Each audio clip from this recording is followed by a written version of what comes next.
నిజాయితీ చిట్టి కథ. ఒక ఊరిలో ఒక మామిడి తోట ఉంది. దానికి గోపాలు కాపలా కాసేవాడు. అతను చాలా నిజాయితీ పరుడు.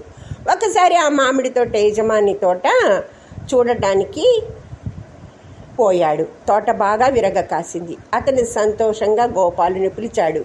మంచి తీయని మామిడి పండు ఒకటి తీసుకొనిరా అని పంపాడు. గోపాలు ఒక పండు తెంపి యజమాని ముందు ఉంచాడు. యజమాని ఆ పండు రుచి చూసి మొహం వికారంగా ఉంచి, ఈ పండు ఏమీ బాగాలేదు, పులుపుగా ఉంది. మరొక పండు బాగా చూసి మంచిది తెంపుకొనిరా అని మరలా పంపాడు. గోపాలు ఈసారి బాగా మాగిన ఇంకొక పండు తెంపి యజమాని ముందు ఉంచాడు. కానీ అది కూడా ఏమీ బాగాలేదు. దాంతో యజమాని కోపంగా, ఈ తోటలో ఏ పండు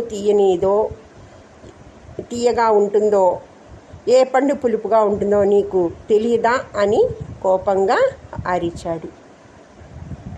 దానికి గోపాలు వినయంగా, దొరా, నేను మీ తోటకు కాపలా కాసేవాడినే గాని కాయలు తిని రుచి చూసేవాడిని కాదు. నేను ఏ రోజు ఈ తోటలో ఏ పండు కోసుకొని తినలేదు. అందుకే ఏ పండు తీయగుందో ఏది లేదో నాకు తెలియదు అని వివరించాడు. గోపాలు నిజాయితీకి యజమాని సంతోషించాడు.